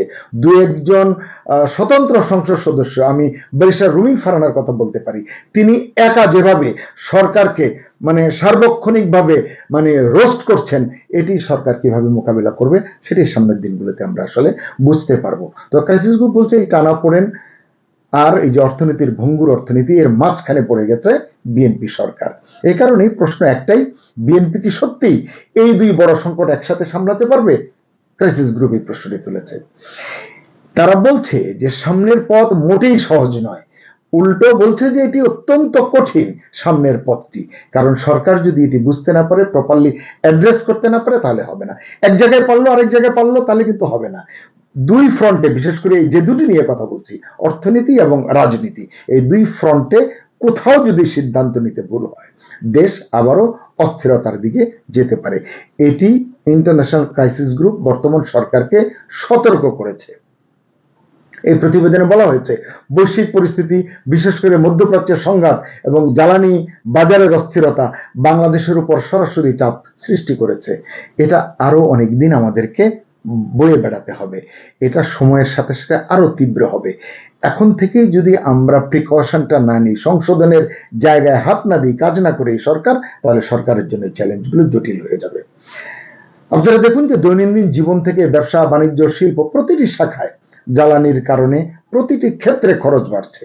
নিত্যপণ্য মূল্য থেকে আরম্ভ করে, পরিবহন থেকে আরম্ভ করে প্রতিটি ক্ষেত্রে এবং বিদ্যুতের মূল্য পর্যন্ত সরকার বাড়াচ্ছে। এলপিজির দাম কয়েকদিনের ভিতরে 2 দফায় প্রায় 600 টাকা বাড়িয়েছে। জনজীবন আসলে নাবিশ্বাস উঠে গেছে এইসব কারণে। এগুলোর প্রভাব সরাসরি পড়ছে সাধারণ মানুষের জীবনযাত্রায়। অর্থাৎ নতুন সরকারের জন্য তারা বলছে যে প্রথম বড় পরীক্ষা হচ্ছে অর্থনীতি টিকিয়ে রাখা এবং প্রবৃদ্ধি ফিরিয়ে আনা। প্রবৃদ্ধি আমাদের খারাপ হবে, কাঙ্ক্ষিত হবে না, এডিবি বলছে, আইএমএফ বলছে, বিশ্বব্যাংক বলছে, আর আমাদের অর্থনৈতিক থিঙ্ক ট্যাঙ্ক যারা আছে তারাও বলছে 3.9, 4, 4.1 এইরকম জায়গায় ঘোরাফেরা করবে, যেটি দীর্ঘদিন ধরে 6-এর উপরে 7 এবং 7-এর কিছু উপরে আমরা দেখেছি। তো ক্রাইসিস গ্রুপ বলছে যে সবচেয়ে স্পর্শকাতর অংশ হলো আওয়ামী লীগ প্রসঙ্গ রাজনীতির জায়গাটিতে। তারা বলছে যে এই দলটিকে স্থায়ীভাবে রাজনীতি থেকে বাদ দেওয়া বাস্তবসম্মত নাও হতে পারে। আমি ক্রাইসিস গ্রুপের কথাটাই বললাম। তারা আওয়ামী লীগের অনেক সমালোচনা করেছে এই প্রতিবেদনে, কিন্তু তারা যেহেতু আমি সরকারের চ্যালেঞ্জটা বলছি, সে কারণে এই জায়গাটিতে আমি হিট করতে চাই। তারা বলছে যে এটি বাস্তবসম্মত হবে না, কিন্তু ইতিমধ্যে আমরা দেখেছি যে সরকার সংসদে এটি আইন হিসেবে পাশ করেছে। সরকার কিছুতেই চাইছে না আওয়ামী লীগকে রাজপথে মোকাবেলা করতে বা রাজনীতিতে মোকাবেলা করতে। কিন্তু ক্রাইসিস গ্রুপ বলছে এটি ভুল হবে, কারণ আওয়ামী লীগের একটি বড় জনভিত্তি রয়েছে। এখন রাজনীতি যদি রাজনীতি দিয়ে করা হয় তাহলে সেটিকে মোকাবেলা করা সহজ হয়, কূটকৌশল দিয়ে রাজনীতিকে আসলে মোকাবেলা করা দীর্ঘ সময় পর্যন্ত সম্ভব হয় না। ক্রাইসিস গ্রুপ একই সঙ্গে সতর্ক করেছে এই সিদ্ধান্ত যদি রাজনৈতিক প্রতিহিংসা বা চরম অবস্থানের দিকে যায়, যেটা ইতিমধ্যে আমরা দেখেছি। অনেকেই বলছেন বিশ্লেষকরা যে রাজনৈতিক প্রতিহিংসার কারণে আওয়ামী লীগ সরকারে থাকাকালে 17 বছর বিএনপিকে অনেক যন্ত্রণা দিয়েছে, জামাতে ইসলামকে অনেক কষ্ট দিয়েছে। এখন তারা সেটি যদি প্রতিহিংসা হিসেবে নেয়, চরম অবস্থানের দিকে চলে যায়, ক্রাইসিস গ্রুপ বলছে সেটা নতুন করে সহিংসতা এবং অস্থিরতা তৈরি করতে পারে কি আসলে করবে। এই প্রতিবেদনে বলা হয়েছে বিএনপিকে তাই একটি জটিল ভারসাম্য রাখতে হবে। একদিকে রাজনৈতিক সংস্কার, তারা অনেক প্রতিশ্রুতি দিয়েছে, 31 দফা দিয়েছে, ঐক্যমত্য কমিশনের অনেক সংস্কার আছে যেটি নিয়ে বিরোধী দলের সঙ্গে তাদের টানাপোড়েনটি চলছে, প্রতিনিয়ত তারা কথা শুনছে। এগুলো কিভাবে মোকাবেলা করবে, এগুলোকে তাদেরকে যথাযথভাবে অ্যাড্রেস করতে হবে এবং সরাসরি বলছে প্রতিহিংসার রাজনীতি এড়িয়ে চলতে হবে। আওয়ামী লীগের নেতাকর্মীদের বিরুদ্ধে মামলা পর্যালোচনা এবং কিছু ক্ষেত্রে মানবিক ও আইনি ভারসাম্য রক্ষা করার কথাও বলেছে ইন্টারন্যাশনাল ক্রাইসিস গ্রুপ। মানবিক, নিঃসন্দেহে সরকার মানবিক হলে এই জায়গাগুলো দেখবে। আমরা সাবেক স্পিকার শিরিন শারমিন চৌধুরীর ক্ষেত্রে দেখলাম সরকার বা আইন আদালত মানবিক, কিন্তু অনেক প্রবীণ বয়োবৃদ্ধ আওয়ামী লীগের সাবেক মন্ত্রীরা, সাবেক এমপিরা কারাগারে আছেন। অনেকে কারাগারে থেকে নানান কারণে অন্তর্বর্তী সরকারের আমলে প্রাণ হারিয়েছেন, নানান ধরনের অত্যাচারের শিকার হয়েছেন। এই সরকার যদি সেই জায়গাগুলোতে অ্যাড্রেস করে, তাহলে আমার মনে হয় ক্রাইসিস গ্রুপ যে সতর্কবাণীটা দিচ্ছে সেটি আমার মনে হয় তাদের জন্য আসলে আমলে ভালো হবে সত্যিকার অর্থে। ক্রাইসিস গ্রুপ বলছে বাংলাদেশকে শুধু অভ্যন্তরীণ নয়, আন্তর্জাতিক চাপও সামলাতে হবে। কূটনীতির কথা আসছে, মানে তারেক রহমান বলেছেন যে বাংলাদেশ ফার্স্ট, বাংলাদেশ সবার আগে। হ্যাঁ, আমরাও চাই বাংলাদেশ সবার আগে। বাংলাদেশকে সবার আগে রাখবার জন্য বিশ্বের সঙ্গে, গ্লোবালাইজেশনের যুগে সকলের সঙ্গে ভারসাম্যপূর্ণ সম্পর্ক রাখতে হবে। কারো সঙ্গে বুকে বুকে সম্পর্ক, কারো সঙ্গে পিঠে পিঠে সম্পর্ক, সেটা দিয়ে কিন্তু এই জমানায় পার পাওয়া যাবে না। ক্রাইসিস গ্রুপ স্পষ্ট করে বলেছে ভারত, চীন, যুক্তরাষ্ট্র সবার সঙ্গে সম্পর্ক ভারসাম্যপূর্ণ রাখতে হবে বা রাখার দিকে গুরুত্ব দিয়েছে তারা। মধ্যপ্রাচ্য সংকটের প্রসঙ্গটা আবারও তুলেছে, বলছে জ্বালানি নিরাপত্তা নিশ্চিত করা, এই যে ভারসাম্যের যে রাজনীতি করতে হবে, কূটনীতি করতে হবে, সেই জায়গায় এই ইস্যুগুলো অত্যন্ত গুরুত্বপূর্ণ। নয়তো কি হবে, এই সব কিছু মিলিয়ে পরিস্থিতি জটিল হয়ে উঠতে পারে। এবং বলছে যে সব মিলিয়ে ক্রাইসিস গ্রুপের মানে বার্তাটা আপনারা শুনুন। বলছে যে এই সময়টা কোনো সাধারণ শাসনকাল নয়, মানে তারেক রহমানের জন্য, বিএনপির জন্য 17-18 বছর পরে তারা ক্ষমতায় এসছে, বলছে তাদের জন্য এই সময়টা কোনো সাধারণ শাসনকাল নয়, এটা এক ধরনের পরীক্ষার সময়। তাহলে এই পরীক্ষায় পাশের ব্যাপার আছে, ফেলের ব্যাপার আছে। বিএনপি এবং তারেক রহমান পাশ করবে না ফেল করবে, সামনের দিনগুলো তা বলবে। তবে লক্ষণ ইতিমধ্যেই, মানে আমি খারাপ বলবো না, কিন্তু আসলে তারা যে উদ্যমে শুরু করেছিল, যে কথাগুলো বলে শুরু করেছিল, সেখানে কিছুটা ম্রিয়মান হয়ে পড়ছে বলে অনেক বিশ্লেষক মনে করছেন। এছাড়া যেখানে একদিকে অর্থনীতি দাঁড় করাতে হবে, এটি একটা বড় চ্যালেঞ্জ, অন্যদিকে রাজনীতিকে সংঘাতের পথ থেকে টেনে আনতে হবে সাম্যের জায়গায়, সহাবস্থানের জায়গায়। আর সবচেয়ে বড় কথা, এই সিদ্ধান্ত যদি ভারসাম্য হারায়, তাহলে সংকট শুধু সরকার নয়, শুধু বিএনপি নয়, শুধু তারেক রহমানকে নয়, পুরো দেশকে আবারও অস্থিরতার দিকে ঠেলে দিতে পারে। এটি হচ্ছে ক্রাইসিস গ্রুপের একেবারে স্পষ্ট উচ্চারণ। তারা বলছে নতুন সরকার দ্রুত অর্থনীতি স্থিতিশীল করতে না পারলে, রাজনৈতিক বিভাজন সামলাতে না পারলে, যে ম্যান্ডেট তারা পেয়েছে, এখানে একটি সাবজেক্টে বলা হয়েছে যে তারা নিরঙ্কুশ সংখ্যাগরিষ্ঠতা পেয়েছে। ক্রাইসিস গ্রুপ বলছে যে এই প্রাপ্ত ম্যান্ডেট খুব দ্রুতই চাপের ম্যান্ডেটে পরিণত হতে পারে, মানে এই চাপ আর এই সরকার বহন করতে পারবে না। তাই এখন দেখার বিষয় বিএনপি ক্রাইসিস গ্রুপের এই কঠিন প্রেসক্রিপশন বাস্তবে কতটা প্রয়োগ করতে পারে। যদি করতে পারে তাদের জন্য ভালো, দেশের জন্য ভালো, দেশের মানুষের জন্য ভালো। সংক্ষেপে এটুকুই ছিল। আসসালামু আলাইকুম। প্রতিটা সরকারকে ডোবানোর জন্য এবং তাকে অতি উৎসাহী ব্যবহার দেখিয়ে তার কাছে নৈকট্য অর্জনের জন্য একটা শ্রেণী সবসময় থাকে। এই শ্রেণীটা প্রধানমন্ত্রীর দপ্তরে থাকে, এটা সেই 91 খালেদা জিয়া ছিল, 96 শেখ হাসিনা ছিল, সেই 96 শেখ হাসিনাকে ডুবিয়েছে সবচেয়ে বেশি জনবিচ্ছিন্ন করে। তারপরে 2001-এ একেবারে তারেক রহমান এবং খালেদা জিয়া দুজনে আশেপাশে ছিল। এরপরে আর এই শেখ হাসিনা 17 বছরের শাসনে এই শ্রেণীটা সবচেয়ে তৎপর জীবন যাপন করেছে। এবং ধরেন বাংলাদেশে আওয়ামী লীগ সরকার সময়ে যত অপকর্ম হয়েছে, সব অপকর্মের নির্দেশদাতা কি শেখ হাসিনা? সব অপকর্ম কি শেখ হাসিনা বলে দিচ্ছে যে যাও এই কোনায় গিয়ে এই চিপায় এই লোকটা কিরকম কিরকম করছে ধরে নিয়ে আসো? এটা বেশিরভাগই অতি উৎসাহী কিছু রাজনৈতিক লোক থাকে প্রত্যেকটা সরকারের সাথে, তারা এবং হচ্ছে আপনার এই পুলিশের মধ্যে, আমলাদের মধ্যে, ইভেন বিশেষ বিশেষ ইন্টেলিজেন্সে, সেইখানে এই ধরনের কিছু শ্রেণী থাকে, তারা করে। এই সরকারের 2টা মাস যাইতে পারলো না, হিউম্যান রাইটস ওয়াচের একটা বিবৃতি খাইতে হইলো তাদেরকে। হিউম্যান রাইটস ওয়াচ সাধারণত আমরা দেখছি যেমন ইউনুস সরকারের আমলে মানে এত যে মানবাধিকারের লঙ্ঘন হয়েছে, এই যে হিউম্যান রাইটস ওয়াচ নামে এইসব অর্গানাইজেশন, সারা বিশ্ব স্বীকৃত মানবাধিকার সংস্থাগুলো, এরা প্রথম দিয়ে কিছু বলে না, 1-1.5 বছর পরে গিয়ে তখন তাদের একটু টনক নড়ছে যে মান বাঁচাইতে কিছু না বললেই না, তাদের কিছু বলা লাগছে। আর হচ্ছে শেখ হাসিনা সরকারের সময় শেষ দিকে আইসা একদম প্রায় প্রতিদিন বিভিন্ন মানবাধিকার সংস্থা, এই সেই হাবিজাবি দুর্নীতি বিরোধী সংস্থা, এদের স্টেটমেন্ট, ট্রান্সপারেন্সি ইন্টারন্যাশনাল স্টেটমেন্ট, সেগুলো বলবৎ ছিল। আমি আবারও বলি, প্রত্যেকটা সরকারকে জনবিচ্ছিন্ন করার জন্য একটা গ্রুপ গজিয়ে ওঠে। এই গ্রুপকে সরকার প্রধান বলেন বা সরকারের একেবারে কোর পয়েন্টে যারা থাকে তারা নিয়ন্ত্রণ করতে পারে না। এবার বিএনপি সরকার 2 মাসের মধ্যে হিউম্যান রাইটস ওয়াচের একটা বিবৃতি হজম করতে হলো। সেখানে বলা হচ্ছে সরকারের সমালোচনায় গ্রেফতার 4 পুরনো দমন পীড়নের পুনরাবৃত্তি, যেটা আমরা কখনোই প্রত্যাশা করি নাই। সরকারের সমালোচনা করার অভিযোগে বাংলাদেশে অন্তত 4 জনকে গ্রেফতারের ঘটনায় উদ্বেগ প্রকাশ করেছে আন্তর্জাতিক মানবাধিকার সংস্থা হিউম্যান রাইটস ওয়াচ। বৃহস্পতিবার 23 এপ্রিল প্রকাশিত এক বিবৃতিতে সংস্থাটি বলেছে, সামাজিক যোগাযোগ মাধ্যমে নতুন সরকারকে নিয়ে সমালোচনামূলক পোস্ট করার কারণে এই গ্রেফতার পূর্ববর্তী সরকারের দমনমূলক চর্চার উদ্বেগজনক ধারাবাহিকতা নির্দেশ করে। 2 মাসের মধ্যেই সরকার সমালোচনা সহ্য করতে পারছে না। 4টা ক্ষেত্রে এই ধরনের ঘটনা অন্তত ঘটেছে।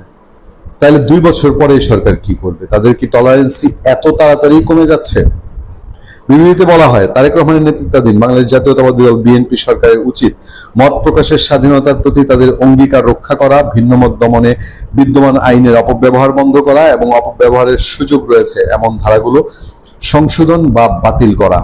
আমি জানি না তারেক রহমান পর্যন্ত এই বিবৃতি গেছে কিনা, স্বরাষ্ট্রমন্ত্রী এই বিবৃতি দেখেছেন কিনা, তারা কি এগুলো দেখে সংশ্লিষ্ট জায়গাগুলোতে মেসেজ পাঠাবেন কিনা যে হঠাৎ করে অতি উৎসাহী কিছু। এই যে হুইপকে আপনার এই একটা পোস্ট দিয়ে, একটা কার্টুন পোস্ট করার জন্য একটা ছেলে জেলে চলে গেল, তো ময়মনসিংহ এর আরেক ছেলে গেছে এরকম জেলে, তিনি নাকি তারেক রহমান সম্পর্কে কথা বলেছেন।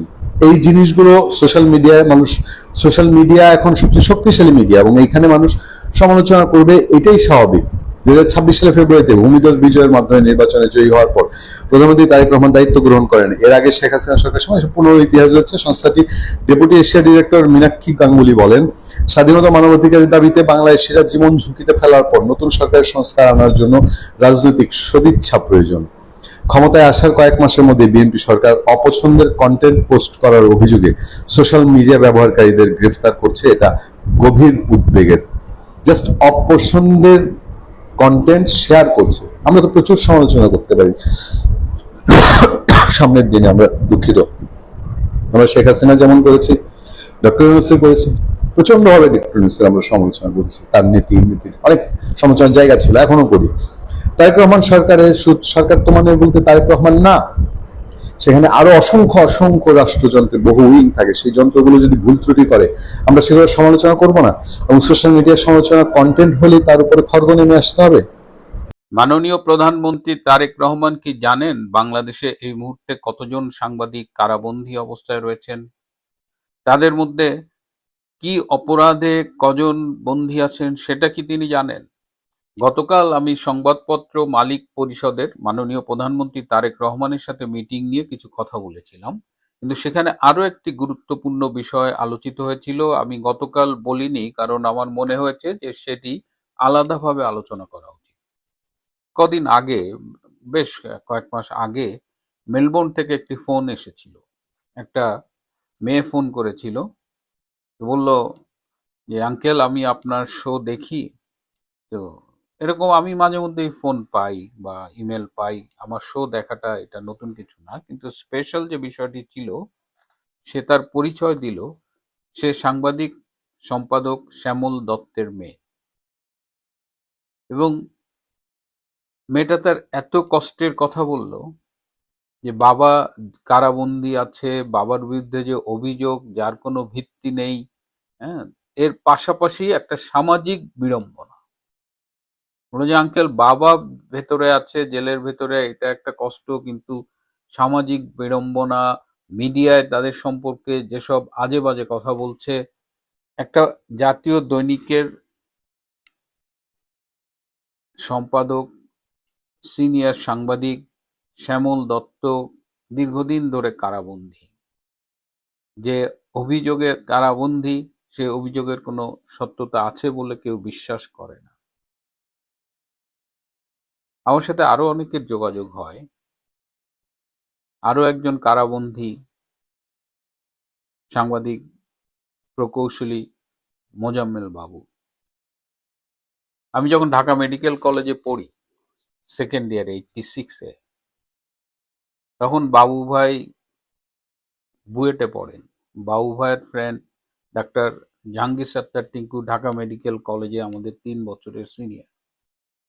আমাদের এক প্রিয় কবি মিনার মনসুর ভাই তখন কিছুদিন আমাদের ইন্টার্নি হোস্টেলে থাকতেন এবং তিনি তখন একটি পত্রিকার সম্পাদনা করতেন, দেশবন্ধু নামে। এটি বাকশালের একটি দলীয় প্রকাশনা ছিল। তো মিনার ভাইকে কেন্দ্র করে মিনার ভাইয়ের রুমে আমাদের প্রচুর আড্ডা হতো। বাবু ভাই সেখানে আসতেন, টিঙ্কু ভাই আসতেন। 1986 সালে আমার প্রথম ছড়ার বইটা বেরিয়েছিল এবং সেটা প্রকাশ করেছিল জাহাঙ্গীর সত্তার টিঙ্কু এবং মোজাম্মেল বাবু ভাই। এবং তারা বাকশাল ফ্র্যাকশনটা করতো, জাতীয় ছাত্রলীগ, আমি বাংলাদেশ ছাত্রলীগ করতাম। তারপরেও তাদের স্নেহের যে উষ্ণতা আমি পেয়েছি, সেখানে এই জাতীয় ছাত্রলীগ বাংলাদেশ ছাত্রলীগের এই বিভাজনটা কাজ করে। বঙ্গবন্ধুর আদর্শের অনেক কিছু আমি তাদের কাছ থেকে শিখেছি। ছাত্র রাজনীতির হাতেখড়ি যাদের হাতে হয়েছে, যাদের কাছে হয়েছে আমার, তাদের মধ্যে মোজাম্মেল বাবু ভাই একজন। এই বাবু ভাই তিনি প্রোস্টেট ক্যান্সার আক্রান্ত হয়েছিল এবং তার অপারেশন হয়েছিল।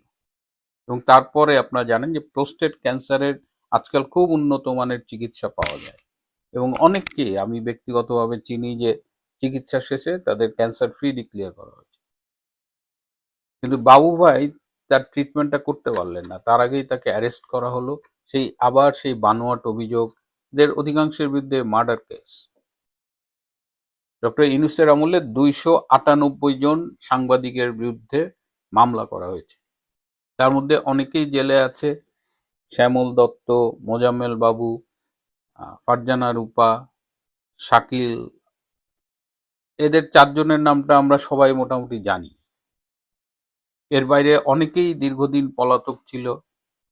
রিসেন্টলি কয়েকজন পলাতক সাংবাদিক আত্মসমর্পণ করে জামিন পেয়েছে, কিন্তু যারা জেলে রয়েছে তাদের মুক্তির ব্যাপারে কিন্তু তেমন উদ্যোগ দেখা যাচ্ছে না।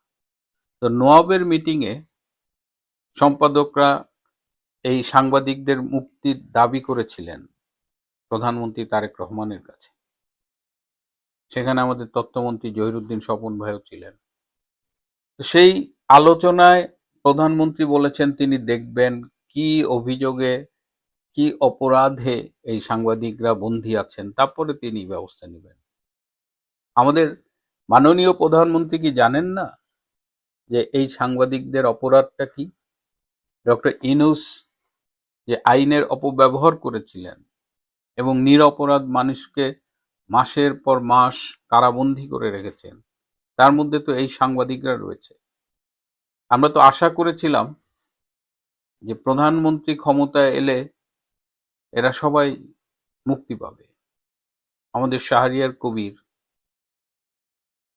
আমাদের ডক্টর বরকত, এরকম অনেকে আছে। সাংবাদিক মঞ্জুরুল আলম পান্না ভাইকে গ্রেপ্তার করা হয়েছিল, তাকে অবশ্য জামিন দেওয়া হয়েছে। সাংবাদিক আনিস আলমগীরকেও বিনা অপরাধে গ্রেপ্তার করা হয়েছে, তাকেও জামিন দেওয়া হয়েছে।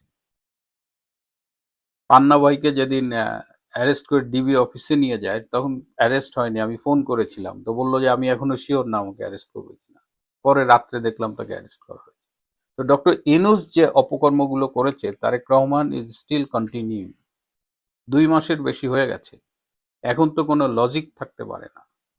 হি should come up and say, না আমি ডক্টর ইউনূস যা করছে আমি সেটা কন্টিনিউ করব, সেটা একটা বিষয় হতে পারে। কিন্তু এইভাবে অন্যায়ভাবে বিনা অপরাধে বছরের পর বছর বলা যায় কারাবন্দী রয়েছে আমাদের এই সাংবাদিকরা। অবিলম্বে তাদের মুক্তি চাই। মাননীয় প্রধানমন্ত্রী, আপনি নিশ্চয়ই জানেন যে কি কি অপরাধে তাদের বিনা বিচারে মিথ্যে মামলায় গ্রেপ্তার করে রাখা হয়েছে। সাংবাদিকদের মুক্তি চাই, অবাধ গণমাধ্যম চাই। এটা গণতন্ত্রের অন্যতম পূর্ব শর্ত। শেখ হাসিনার আমলে আমরা এত এত এত ফ্রিডম অফ এক্সপ্রেশন, এক্সারসাইজ করছি, তারপরেও তাকে ফ্যাসিস্ট বলেছেন, বলেছেন গণমাধ্যমের স্বাধীনতা নাই। আর এখন তো স্বাধীনতা সহ নাই। মাহফুজ আনামের সেই উক্তি, জীবন বাঁচানোই দায়, তার উপরে আবার গণমাধ্যমের স্বাধীনতা। আর একটা ছোট্ট বিষয় নিয়ে কথা বলতে চাই, যে আমি রিসেন্টলি বলেছিলাম এই নৌবাহিনী প্রধানের কিছু দুর্নীতির কথা বলতে গিয়ে বলেছিলাম যে সাবেক অবসরপ্রাপ্ত লেফটেন্যান্ট জেনারেল মতিউর রহমান, তার সিকিউরিটি ক্লিয়ারেন্স হয়েছে, তিনি হয়তো প্রাইস কোনো পোস্টিং পাবেন। তো লেফটেন্যান্ট জেনারেল অবসরপ্রাপ্ত মতিউর রহমানের পক্ষ থেকে একটি সূত্র আমার সাথে আজকে যোগাযোগ করেছিল এবং আমাকে বলেছে যে এই যে সিকিউরিটি ক্লিয়ারেন্সের ব্যাপারটা, এটা সত্যি, তবে মতিউর রহমানের ট্রাভেল ব্যান ছিল, তার বিদেশ ভ্রমণের উপর নিষেধাজ্ঞা ছিল। তিনি সেই নিষেধাজ্ঞা প্রত্যাহারের জন্য আবেদন করেছেন এবং সেই আবেদনের ভিত্তিতে তার সিকিউরিটি ক্লিয়ারেন্স করা হয়েছে। সিকিউরিটি ক্লিয়ারেন্স যতদূর জানি পেয়েছে, এবং এই ক্লিয়ারেন্স সাপেক্ষে হয়তো তিনি ভ্রমণের যে নিষেধাজ্ঞা সেটা হয়তো রিমুভ করা হবে। ভারতীয় কামসূত্র নিয়ে। ভারতীয় কামসূত্র মানব জাতির ইতিহাসে যে সকল যাকে বলে মাস্টারপিস তৈরি হয়েছে সাহিত্যে এবং স্ক্যাপচারে অর্থাৎ স্থাপত্যে, সেই ভারতবর্ষের সেই যে কামসূত্র কেন্দ্রিক স্থাপত্যকলা এবং শিল্পকলা, সাহিত্যকলা এবং কামসূত্র কেন্দ্রিক রাজনীতি, এটা কি করে ভারতীয় যে সভ্যতাকে আজকের পর্যায়ে নিয়ে আসছে, এটি নিয়ে আলোচনা করব। আমরা প্রথমত কাম বলতে যৌনতা বুঝি, আর সেক্স বলতে আমরা শুধুমাত্র যৌনতা বুঝি। নারী পুরুষের যে সঙ্গম, সেটা বৈধ হোক, অবৈধ হোক, পরকীয় হোক, যেভাবে হোক না কেন, এটাকে আমরা সাধারণত সেক্স বুঝি। কিন্তু কামসূত্র যেভাবে রচিত হয়েছে, তো সেই যে কামসূত্রের যিনি জনক, তিনি যেভাবে এটি রচনা করেছেন এবং একজন নয়, পরবর্তীতে পরিমার্জন করেছেন, এবং এটা নিয়ে কিন্তু একটা অসাধারণ একটা সিনেমা হয়েছে ভারতে, এবং রেখা, কিংবদন্তির অভিনেত্রী রেখা এখানে অভিনয় করেছেন। এই কামসূত্র অনুযায়ী যে জিনিসগুলো দেখা হয়েছে, যে নারী এবং পুরুষের যে সম্পর্ক, সেই সম্পর্কে একজন নারী কি করে একজন পুরুষকে গড়ে তোলে, কেন একজন নারী পুরুষকে তার আপন হিসেবে, আশ্রয়দাতা হিসেবে, সাহারা হিসেবে গ্রহণ করে, পুরুষের কোন কোন বিষয়গুলো তারা পছন্দ করে,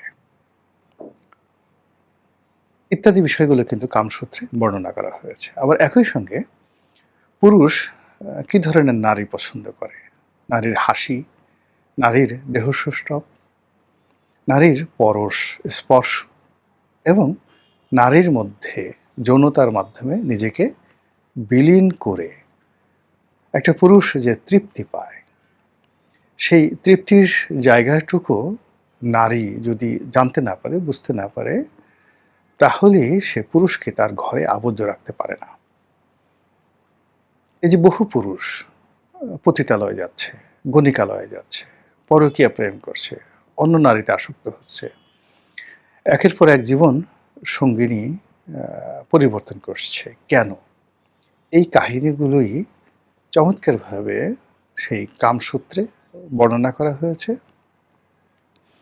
এবং কামসূত্রের সূত্রে পরবর্তীতে ইউরোপের যে জমানা, সেই ইউরোপের যারা বিজ্ঞানী, সাহিত্যিক, তারা এই জায়গাতে হাত দিয়েছেন। এই যে মোনালিসা ছবি, কিংবা ধরুন অন্য বিখ্যাত যে সমস্ত ছবি আছে, দ্য ডেভিড, মাইকেল অ্যাঞ্জেলোর দ্য ডেভিড, কিংবা লিওনার্দো দা ভিঞ্চির মোনালিসা, তো এই ছবিগুলোতে পুরুষের বা নারীর যে দেহসৌষ্ঠব ফুটিয়ে তোলা হয়েছে, আকর্ষণীয় করে তোলা হয়েছে, এগুলো মূলত ভারতীয় কামশাস্ত্র থেকে। তো সেই কামশাস্ত্র অধ্যয়ন করতে গিয়ে আমরা দেখলাম যে আমরা জীবনে প্রায় আমাদের বেশিরভাগ নারী এবং পুরুষ জীবনের একটা বিরাট সময় আমরা কাম দ্বারা ক্রোধে উন্মত্ত হই, আমরা কাম দ্বারা লোভাতুর হই, কাম দ্বারা যুদ্ধ এবং বিগ্রহে জড়িয়ে পড়ি, কামের কারণে ব্যবসা বাণিজ্য, জীবন জীবিকা জন্য আমরা ছুটে বেড়াই। অথচ কাম জিনিসটা কি? কাম থেকে কিভাবে ক্রোধ আসে, কাম থেকে কিভাবে জীবিকা আসে, কামনা থেকে কিভাবে বাসনা আসে, বাসনা থেকে কিভাবে ঐশ্বর্য আসে, ঐশ্বর্য থেকে কিভাবে সভ্যতা আসে, এই বিষয়গুলো আমরা না মিলিয়ে কেবলই মাত্র পশু পাখির যৌনতা, সেই যৌনতার মতোই নারী পুরুষের যৌনতাকে আমরা দেখে বলা হয় দেখার চেষ্টা করি। যেমন একটা ছোট্ট উদাহরণ আপনাদেরকে বলি, প্রথম প্রশ্নটা করি তারপর উত্তর দেব। কামশাস্ত্রে উল্লেখ আছে প্রাচীন ভারতে নারীদের কাম আসতো না। পুরুষ বেদমভাবে প্রহার করার পর, পুরুষের হাতে মার খাওয়ার পর নারীদের কামাভাব জাগ্রত হতো। আচ্ছা, এখন বলেন তো এটা কেন? এই জিনিসটা কেন যে আপনি সেক্সে আপনার জীবন সঙ্গীকে নিয়ে আনবেন, কিন্তু তাকে পিটুনি দিতে হবে, মারতে হবে, তার আগ পর্যন্ত তার কাম আসবে না, এটা কেন? একটু চিন্তা করেন তো, বা এ ধরনের চিন্তা কখন আপনি করেছেন কিনা যে ইতিহাসের হাজার হাজার বছর ধরে এরকম একটা অবস্থা আমাদের সোসাইটিতে ছিল। কারণটা হলো নারী তার গৃহকর্মে এতটা ব্যস্ত, তার আসলে যৌনতা নিয়ে চিন্তা করার সময় থাকতো না, প্রচণ্ড ব্যস্ত থাকতো। পুরুষ তাকে আকর্ষণ করতে চাইতো এবং তার অ্যাটেনশনটা ড্র করার জন্য যখন তাকে মারতো এবং মারতে গিয়ে তার শরীরের মধ্যে এক ধরনের রসায়ন ঘটিয়ে দিত। এবং এই জিনিসগুলো আপনি এখনো পর্যন্ত আপনি মোরগের মধ্যে দেখবেন, মুরগির মধ্যে দেখবেন, পশুর মধ্যে দেখবেন। তারা প্রথমে আঘাত করে নারীকে, তারপরে তাকে অনুগত করে। এইগুলো একটা। দ্বিতীয় হলো যে কামশাস্ত্রে বর্ণনা করা আছে যে পুরুষের ঘাম, পুরুষের ক্রোধ, এটা নারীকে প্রচণ্ডভাবে আকর্ষণ করে। মিউ মিউ চিউ চিউ করা পুরুষ, মহিলাদের মতো কথা বলা, এগুলো কোনো নারী পছন্দ করে না। বাস্তবে একটা উদাহরণ বলি, আমাদের ক্লাসে একটা খুব ভালো ছেলে ছিল, এখন সে গভর্নমেন্টের পূর্ণ সচিব হিসেবে আছে, কিন্তু তার স্বভাবটা অনেকটা নারীর মতো, অনেকটা নারীর মতো। এই তুমি শুনছো, এই তুমি ভালো আছো, কি খবর, ইত্যাদি ইত্যাদি ইত্যাদি ইত্যাদি। তো সে একটা মেয়ের প্রেমে পড়লো ইউনিভার্সিটি লাইফে, কিন্তু মেয়েটার ধারে কাছে সে যেতে পারে না, মেয়েটার সঙ্গে আমার নিদারুণ সখ্যতা ছিল। তো সেই ছেলেটা আমাকে একদিন বলল যে তোমাকে তো ওই মেয়েটা খুব পছন্দ করে, ডিপেন্ড করে, তুমি একটু বলো যে আমি তো আসলে তার প্রেমে মরে যাচ্ছি, আমি তাকে বিয়ে করতে চাই, তার জন্য ইত্যাদি ইত্যাদি আমার সব আছে এবং আমি একদিন অনেক বড় হব। আমি সেই অনুযায়ী মেয়েটিকে প্রস্তাব দিলাম যে দেখো ওরকম ছেলেটা তো তোমাকে খুব ভালোবাসে, ইত্যাদি ইত্যাদি ইত্যাদি, ওর বাপেরই টাকা আছে, পয়সা আছে। তো সে বললো যে দেখো আমি একটা মেয়ে, তুমি কি আমাকে আর একটা পুরুষ বিয়ে করতে বলো, মানে আর একটা মেয়েকে বিয়ে করতে বলো বা তার সঙ্গে প্রেম করতে বলো, এটা কি ধরনের কথা? ওর আচরণ দেখলেই তো আমার গা জ্বালা করে। তো নারী আসলে কখনো পুরুষের মধ্যে নারী সুলভ কোনো আচরণ চায় না, তারা একটা ম্যানলি ক্যারেক্টারিস্টিক চায়।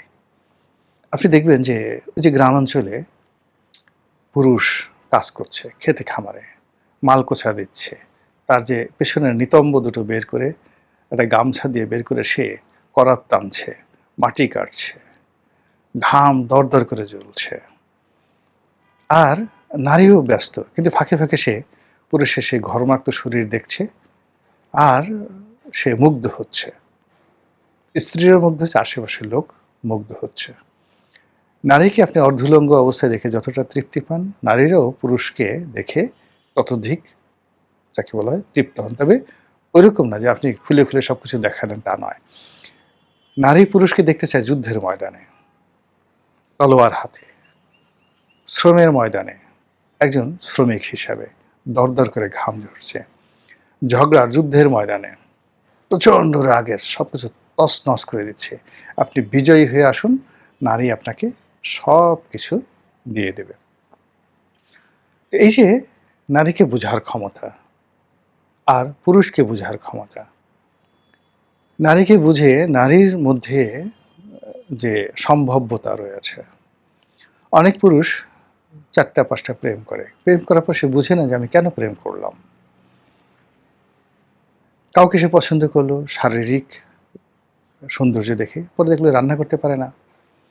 কাউকে পছন্দ করলো অসাধারণ রান্না করে, বংশ ভালো, কিন্তু সে ব্যবহার জানে না, কথা জানে না। কাউকে বিয়ে করলো অতিশয় শিক্ষিত, মার্জিত, জ্ঞানী, পণ্ডিত, কিন্তু কমন সেন্স নেই। একই ঘটনা পুরুষের ক্ষেত্রেও প্রযোজ্য। এই জিনিসগুলোই ভারতীয় কামশাস্ত্র আমাদেরকে 5000 বছর আগে শিক্ষা দিয়ে গেছেন। এবং যিনি শিক্ষা দিয়ে গেছেন তিনি একজন মুনি ছিলেন, তিনি একজন ঋষি ছিলেন, একজন দেবতা ছিলেন, হিন্দুদের একজন দেবতা ছিলেন। তো এই যে ভারতীয় কামশাস্ত্র, সেটা নিয়ে ইউরোপে প্রচুর যাকে বলা হয় কাজ হয়েছে। আমাদের দেশে একজন পাকিস্তান জামানাতে আইজি ছিলেন, তার নাম ছিল আবুল হাসনাত, ডাকনাম Ismail Mia. He is the first man. সেই কামশাস্ত্রের পর এই প্রথম পাক ভারত উপমহাদেশে তিনি একটি বই লিখেছিলেন, যৌন বিজ্ঞান, আরেকটা লিখেছিলেন কাজের কথা। ওই কামশাস্ত্রের অনুকরণ। এর বাইরে আমাদের দেশে এইগুলো নিয়ে সাধারণত আলাপ আলোচনা হয় না, কিন্তু ইউরোপে হয়। ইউরোপে মানে ভীষণ রকম এই জিনিসগুলো স্কুলে কলেজে বাধ্যতামূলকভাবে শেখানো হয়। শুধু তাই নয়, এই যে আমরা যে রাজনীতি করি, রাজনীতির ময়দানে আমার কথার মধ্য দিয়ে, পুরুষের কথার মধ্য দিয়ে পৌরুষ বের হবে, নারীর কথার মধ্য দিয়ে নারীত্ব বের হবে। এটা কি করে মানুষকে আকর্ষণ করা সম্ভব? এটা আলাদা সাউন্ড তৈরি হবে। এটিকে ইংরেজিতে বলে সেডাকশন। এবং এটা নিয়ে ইউরোপে মানে রাজনীতিবিদদেরকে ক্লাস নেওয়া হয়, এবং সেই ক্লাসে দুজন বিখ্যাত ফেমাস ছাত্র এবং ছাত্রী আছেন। একজন হলেন রোনাল্ড রিগান, আর একজন হলেন মার্গারেট থ্যাচার। তারা প্রাথমিক জীবনে কথা বলতে পারতেন না, বক্তৃতা দিতে পারতেন না, কিন্তু এই কোর্স মানে তাদের কথায়, আচরণে, চেহারায়, পোশাকে, পরিচ্ছদে তারা যৌনতা ছড়িয়ে দিয়ে, সেডাকশন ছড়িয়ে দিয়ে মানুষকে আকর্ষণ করার যে দুর্নিবার যে শক্তিমত্তা, এরা এই কোর্স করে তারা অর্জন করেছিলেন, আরো বহু মানুষ। কিন্তু আমাদের দেশে কি সেটা আছে? আমাদের দেশে সেটা নেই। না করার কারণে কি হচ্ছে, আমাদের যারা রাজনীতিবিদ, কেউ পুরুষ রাজনীতিবিদ, পুরুষ লিঙ্গ, তারা স্ত্রীদের মতো কথা বলে, আর স্ত্রী যারা রাজনীতিবিদ তারা অনেকে পুরুষের মতো আচার আচরণ করে, কথাবার্তা বলে। আমি মনে করি মাথা ঠান্ডা করে এখন যারা রাজনীতিবিদ রয়েছেন, রাজনীতিতে ভালো করার জন্য তাদের উচিত সেই কামশাস্ত্র অধ্যয়ন করা। মহান আল্লাহ আমাদের হিকমা বাড়িয়ে দেন, জ্ঞান বাড়িয়ে দেন, পৃথিবী সুন্দর হয়ে গড়ে উঠুক, এবং এই পৃথিবীকে সুন্দরতম করার জন্য যত জ্ঞান আমাদের জন্য ফরজ, আল্লাহ আমাদের সেই জ্ঞান আরোহণ করার তৌফিক এনায়েত করুন। আসসালামু আলাইকুম ওয়া রাহমাতুল্লাহি ওয়া বারাকাতুহু।